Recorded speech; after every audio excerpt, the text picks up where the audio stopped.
ഭാരതീയ ചിന്താലോകത്തെ ഏറ്റവും കരുത്തനായ തന്ത്രജ്ഞനായിരുന്ന ആചാര്യ ചാണക്യന്റെ വീക്ഷണത്തിൽ വഞ്ചനയെന്നത് വെറുമൊരു വ്യക്തിപരമായ മുറിവല്ല, മറിച്ച് അത് ബുദ്ധിപരമായൊരു പരാജയമാണ്. വികാരങ്ങളുടെ വേലിയേറ്റത്തിൽ സ്വയം നഷ്ടപ്പെടുത്തുന്നവനാണ് സാധാരണക്കാരൻ. എന്നാൽ വിവേകത്തിന്റെ ശീതളതയിൽ പ്രതിരോധം തീർക്കുന്നവനാണ് ജ്ഞാനിയെന്ന് അദ്ദേഹം പഠിപ്പിച്ചു. ചാണക്യൻ പറയുന്നു, ഏറ്റവും വലിയ ശക്തി നിങ്ങളുടെ ബുദ്ധിയും ഏറ്റവും വലിയ ശത്രു നിങ്ങളുടെ ദേഷ്യവുമാണ്. തന്നെ വേദനിപ്പിച്ചവർക്ക് നൽകാവുന്ന ഏറ്റവും വലിയ ശിക്ഷ എന്താണെന്ന് ആചാര്യൻ തന്റെ നിഗൂഢമായ ശൈലിയിൽ വ്യക്തമാക്കുന്നുണ്ട്. വഞ്ചനയുടെ ആമുഖവും തിരിച്ചറിവും. വഞ്ചന ഒരിക്കലും ഒരു സുപ്രഭാതത്തിൽ സംഭവിക്കുന്നതല്ല. അത് അതിരുകൾ പതുക്കെ ലംഘിച്ചുകൊണ്ട് കടന്നുവരുന്ന ഒന്നാണ്. നമ്മോടേറ്റവും അടുപ്പവർ, നമ്മുടെ ദൗർബല്യങ്ങളും രഹസ്യങ്ങളും അറിയുന്നവർ മാത്രമേ യഥാർത്ഥത്തിൽ നമ്മെ ചതിക്കുകയുള്ളൂ. ഒരു അപരിചിതന് നമ്മെ എതിർക്കാൻ മാത്രമേ കഴിയൂ, എന്നാൽ ചതിക്കാൻ കഴിയില്ല. ഈ ചതിയുടെ ആദ്യ പടികൾ ബഹുമാനം കുറയുന്നതിലൂടെയാണ് തുടങ്ങുന്നത്. ഒരാൾ നിങ്ങളെ പരീക്ഷിക്കാൻ തുടങ്ങുമ്പോൾ നിങ്ങളുടെ ആത്മാഭിമാനം പണയപ്പെടുത്തിക്കൊണ്ട് നിങ്ങൾ ആ ബന്ധം നിലനിർത്താൻ ശ്രമിച്ചാൽ നിങ്ങൾ വഞ്ചിക്കപ്പെടാൻ തയ്യാറാണെന്ന സന്ദേശമാണ് നിങ്ങൾ നൽകുന്നത്. ഉദാഹരണത്തിന്, ഒരു സുഹൃത്ത് നിങ്ങളുടെ രഹസ്യങ്ങൾ തമാശയെന്ന രൂപേണ മറ്റുള്ളവരുടെ മുന്നിൽ വെളിവാക്കുന്നുവെന്ന് കരുതുക. അവിടെ നിങ്ങൾ നിശബ്ദനായി ഇരുന്നാൽ ആ സുഹൃത്ത് അത് നിങ്ങളുടെ ദൗർബല്യമായി കാണുകയും ഭാവിയിൽ വലിയ ചതികൾക്ക് മുതിരുകയും ചെയ്യും. ചാണക്യൻ ഓർമ്മിപ്പിക്കുന്നു, വിഷമില്ലാത്ത പാമ്പാണെങ്കിൽ പോലും വിഷം ഉണ്ടെന്ന് തോന്നിപ്പിക്കണം. അതായത്, നിങ്ങളെ ആർക്കും എളുപ്പത്തിൽ ഉപദ്രവിക്കാൻ കഴിയില്ല എന്നൊരു ഭയം മറ്റുള്ളവരിലുണ്ടായിരിക്കണം. നിങ്ങളുടെ മാന്യത മറ്റുള്ളവർക്ക് നിങ്ങളെ ചവിട്ടിമെതിക്കാനുള്ള ലൈസൻസ് ആകരുത്. വികാരങ്ങളെ നിയന്ത്രിക്കുക. ശത്രുവിനെ അന്ധനാക്കുന്ന തന്ത്രം. ചതിക്കപ്പെട്ടു എന്ന് തിരിച്ചറിയുന്ന നിമിഷം സാധാരണ മനുഷ്യൻ പൊട്ടിത്തെറിക്കും. പരാതിപ്പെടാനും കരയാനും ലോകത്തോട് മുഴുവൻ തന്റെ സങ്കടം വിളിച്ചു പറയാനും അവൻ ആഗ്രഹിക്കും. എന്നാൽ ചാണക്യൻ ഇവിടെയാണ് നിശബ്ദതയുടെ ആയുധം പുറത്തെടുക്കാൻ ആവശ്യപ്പെടുന്നത്. നിങ്ങളുടെ ഉള്ളിൽ കൊടുങ്കാറ്റ് വീശുമ്പോഴും പുറത്തു ശാന്തമായിരിക്കുക. നിങ്ങളുടെ ദേഷ്യം ശത്രുവിനുള്ള വിവരമാണ്. നിങ്ങളുടെ നിശബ്ദത അവനുള്ള ഭയമാണ്. നിങ്ങൾ എന്തു ചിന്തിക്കുന്നു എന്ന് ശത്രുവിന് മനസ്സിലാക്കാൻ കഴിയാത്ത അവസ്ഥയാണ് യുദ്ധത്തിലെ ഏറ്റവും വലിയ വിജയം. വികാരങ്ങൾ പ്രകടിപ്പിക്കുന്നത് നിങ്ങളുടെ ഊർജം നഷ്ടപ്പെടുത്തുകയേയുള്ളൂ. ഒരു സിംഹം ഇരയെ പിടിക്കുന്നതിന് മുൻപ് ഗർജിക്കാറില്ല എന്ന തത്വം ഇവിടെ സ്മരണീയമാണ്. ചാണക്യൻ പറയുന്നു, ഒരു മനുഷ്യൻ കടന്നുപോകുന്നത് താൻ ചെയ്യുന്ന കർമ്മങ്ങളുടെ ഫലങ്ങളിലൂടെയാണ്. ചതിച്ചവൻ തന്റെ കർമ്മഫലം അനുഭവിക്കുമെന്ന ബോധ്യം നിങ്ങൾക്ക് ശാന്തത നൽകണം. ആ ശാന്തതയിൽ നിന്നാണ് ശരിയായ പ്രതിരോധം ജനിക്കുന്നത്. നിങ്ങൾ ദേഷ്യപ്പെടുമ്പോൾ ശത്രുവിന് നിങ്ങളെ എളുപ്പത്തിൽ പ്രകോപിപ്പിക്കാനും വീണ്ടും കെണിയിൽപ്പെടുത്താനും സാധിക്കും. എന്നാൽ നിങ്ങൾ പുഞ്ചിരിച്ചുകൊണ്ട് അവരെ നോക്കുമ്പോൾ അവർക്ക് അവരുടെ സ്വന്തം ചതിയിൽ ആത്മവിശ്വാസം നഷ്ടപ്പെടുന്നു. അകലം പാലിക്കുക. അസ്തിത്വത്തെ റദ്ദാക്കുന്ന ശിക്ഷ. വേദനിപ്പിച്ചവർക്ക് നൽകാവുന്ന ഏറ്റവും വലിയ ശിക്ഷ അവരെ നിങ്ങളുടെ ജീവിതത്തിൽ നിന്ന് പാടെ തുടച്ചുമാറ്റുകയാണ്. അഹങ്കാരം നിറഞ്ഞ മനുഷ്യൻ ആഗ്രഹിക്കുന്നത് ശ്രദ്ധയാണ്, അത് നെഗറ്റീവായാൽ പോലും. അവരോട് തർക്കിക്കാനോ ന്യായീകരിക്കാനോ പോകാതിരിക്കുക. നിങ്ങൾ എന്തിനാണ് അകലം പാലിക്കുന്നത് എന്ന് വിശദീകരിക്കാൻ നിൽക്കുന്നത് നിങ്ങളുടെ വില കുറയ്ക്കുകയേയുള്ളൂ. അവരുടെ സാന്നിധ്യം നിങ്ങളെ ബാധിക്കുന്നില്ല എന്ന് കാണിക്കുന്നതിലൂടെ നിങ്ങൾ അവരുടെ അസ്തിത്വത്തെ തന്നെ റദ്ദാക്കുകയാണ്.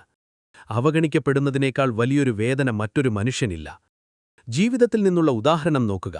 ജോലിസ്ഥലത്തോ കുടുംബത്തിലോ ഒരാൾ നിങ്ങളെ പിന്നിൽ നിന്ന് കുത്തിയെന്ന് കരുതുക. അവരോട് യുദ്ധം ചെയ്യാൻ പോകുന്നതിനേക്കാൾ വലിയ ശിക്ഷ അവരില്ലാത്ത ഒരു ലോകത്ത് നിങ്ങൾ അതീവ സന്തോഷത്തോടെയും വിജയത്തോടെയും ജീവിക്കുന്നു എന്ന് കാണിക്കുകയാണ്. അവരെ കാണുമ്പോൾ അപരിചിതരെപ്പോലെ കടന്നുപോകുക. അവിടെ പ്രതികാരത്തിന്റെ കനലല്ല, മറിച്ച് പരിപൂർണമായ വിസ്മൃതിയാണ് വേണ്ടത്.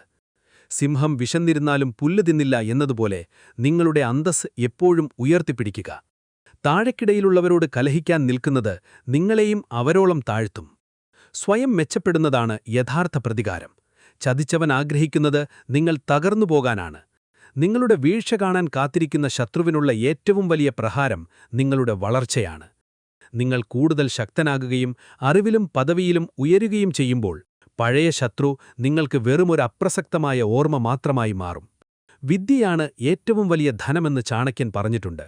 അറിവ് നേടുന്നതിലൂടെയും സാമ്പത്തികമായി സ്വതന്ത്രനാകുന്നതിലൂടെയും നിങ്ങൾ നേടുന്ന ഉയരം ചതിക്കനെ സംബന്ധിച്ച് നരകതുല്യമായിരിക്കും.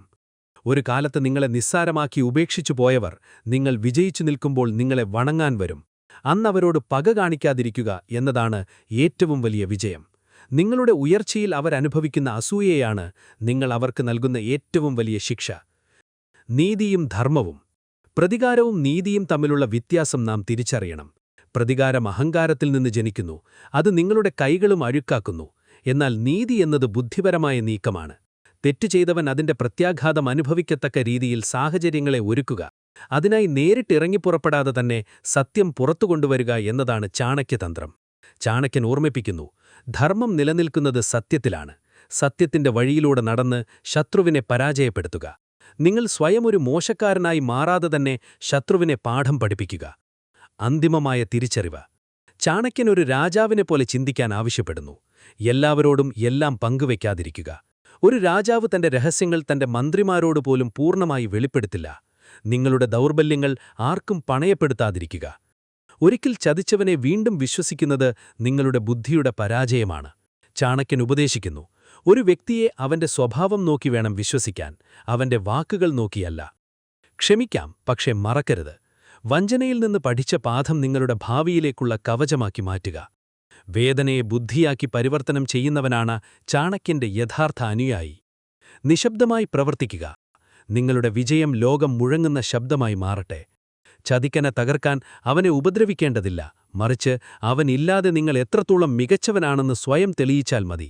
ഇതാണ് ലോകം കണ്ട ഏറ്റവും വലിയ തന്ത്രജ്ഞന്റെ അജേയമായ പാഠം. വിശ്വാസത്തിന്റെ പരിധിയും വിവേകവും. വിശ്വാസമെന്നതൊരു പുണ്യമാണെങ്കിലും അത് അന്ധമാകുമ്പോൾ ആത്മഹത്യാപരമാണെന്ന് ചാണക്യൻ പഠിപ്പിക്കുന്നു. ഒരു വ്യക്തിയെ വിശ്വസിക്കുന്നതിനു മുൻപ് അയാളുടെ ശീലങ്ങൾ, ഗുണങ്ങൾ, പശ്ചാത്തലം, കർമ്മങ്ങൾ എന്നിവ കൃത്യമായി നിരീക്ഷിക്കണം. നദി, ആയുധധാരികളായ മനുഷ്യർ, കൊമ്പുള്ള മൃഗങ്ങൾ, നഖമുള്ള ജീവികൾ, രാജകുടുംബാംഗങ്ങൾ എന്നിവരെ ഒരിക്കലും പൂർണ്ണമായി വിശ്വസിക്കരുത് എന്ന സൂക്തം ഇന്നും പ്രസക്തമാണ്.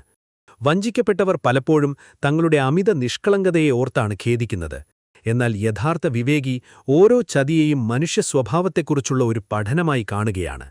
വഞ്ചന നേരിട്ട ശേഷം ലോകത്തെ വെറുക്കുന്നതിനു പകരം ആരെ എപ്പോൾ എത്രത്തോളം വിശ്വസിക്കണം എന്ന കൃത്യമായ അതിർവരമ്പുകൾ നിശ്ചയിക്കുകയാണ് വേണ്ടത്. ഈ തിരിച്ചറിവാണ് ഒരാളെ ഭാവിയിലെ വലിയ വീഴ്ചകളിൽ നിന്ന് സംരക്ഷിക്കുന്നത്.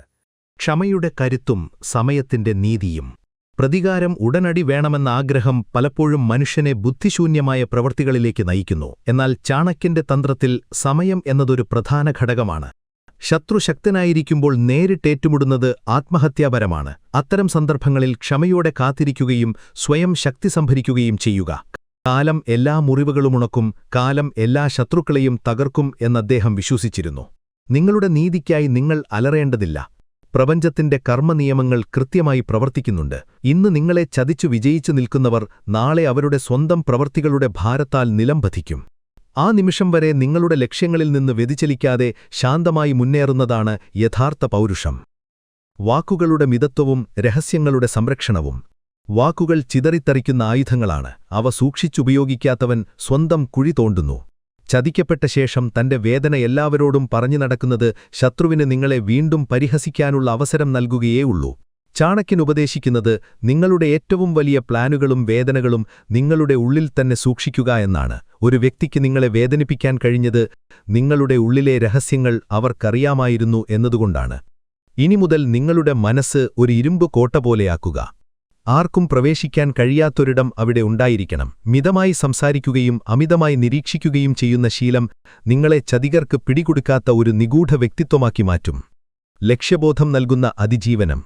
ജീവിതത്തിലെ വഞ്ചനകളെ ഒരു സ്പീഡ് ബ്രേക്കർ പോലെ കാണുക. അവ നിങ്ങളെ തടയാനല്ല, മറിച്ചു നിങ്ങളുടെ വേഗത നിയന്ത്രിക്കാനും കൂടുതൽ ജാഗ്രതയോടെ മുന്നോട്ടു പോകാനുമാണ്. വഞ്ചിക്കപ്പെട്ടവരിൽ പലരും ആ വേദനയിൽ തളർന്ന് സ്വന്തം ജീവിതം പാഴാക്കുന്നു. എന്നാൽ ചാണക്യൻ വളർത്തിയെടുത്ത ചന്ദ്രഗുപ്ത മൗര്യന്റെ ചരിത്രം നോക്കുക. അപമാനിക്കപ്പെട്ട ചാണക്യൻ ആ വേദനയെ ഒരു സാമ്രാജ്യം കെട്ടിപ്പടുക്കാനുള്ള ഊർജ്ജമാക്കി മാറ്റി. നിങ്ങളുടെ ശത്രുവിനുള്ള ഏറ്റവും വലിയ ശിക്ഷ നിങ്ങൾ തകർന്നുപോയില്ല എന്ന് കാണുന്നതാണ്. നിങ്ങൾ പുതിയ ഉയരങ്ങൾ കീഴടക്കുമ്പോൾ നിങ്ങളെ തകർക്കാൻ ശ്രമിച്ചവർ സ്വന്തം നിസ്സാരതയോർത്ത് ലജ്ജിക്കും. ലക്ഷ്യബോധമുള്ള ഒരുവന് വഞ്ചന എന്നത് വെറുമൊരു വഴിവിളക്ക് മാത്രമാണ്. അതവനെ ശരിയായ ദിശയിലേക്ക് നയിക്കുന്നു. ആത്മവിശ്വാസത്തിന്റെ വീണ്ടെടുപ്പും അന്തിമ വിജയവും. ഒടുവിൽ ചാണക്യൻ പഠിപ്പിക്കുന്നത് സ്വയം സ്നേഹിക്കാനാണ്. മറ്റൊരാൾ നിങ്ങളെ ചതിച്ചത് നിങ്ങളുടെ കുറവിന്റെ കൊണ്ടല്ല, മറിച്ച് അവരുടെ സ്വഭാവദൂഷ്യം കൊണ്ടാണ്. ഈ ബോധ്യം നിങ്ങളുടെ ആത്മവിശ്വാസം വീണ്ടെടുക്കാൻ സഹായിക്കും. സിംഹത്തിന്റെ മക്കൾ സിംഹങ്ങൾ തന്നെയാകണം എന്ന് അദ്ദേഹം ഓർമ്മിപ്പിക്കുന്നു. നിങ്ങളെ തളർത്താൻ ശ്രമിച്ചവർക്കു മുൻപിൽ തല ഉയർത്തി നിൽക്കുക. നിങ്ങളുടെ വിജയമെന്നത് കേവലം പണമോ പദവിയോ മാത്രമല്ല, മറിച്ചു വഞ്ചിക്കപ്പെട്ടിട്ടും നിങ്ങളുടെ ഉള്ളിലെ നന്മയും കരുത്തും നഷ്ടപ്പെട്ടില്ല എന്ന തിരിച്ചറിവാണ്. ലോകം നിങ്ങളെ നോക്കി പറയട്ടെ, ഇതാ തകരാത്ത ഒരു മനുഷ്യൻ. ചാണക്യന്റെ ഈ ദർശനം ഹൃദയത്തിലേറ്റുന്നവർക്ക് ഏതൊരു ചതിയും ഒരു പുതിയ ജന്മത്തിന്റെ തുടക്കം മാത്രമായിരിക്കും. നിശബ്ദമായി ജീവിക്കുക, എന്നാൽ നിങ്ങളുടെ സാന്നിധ്യം ലോകം തിരിച്ചറിയുന്ന രീതിയിൽ സ്വയം വളരുക. ഇതാണ് ശരിയായ നീതി.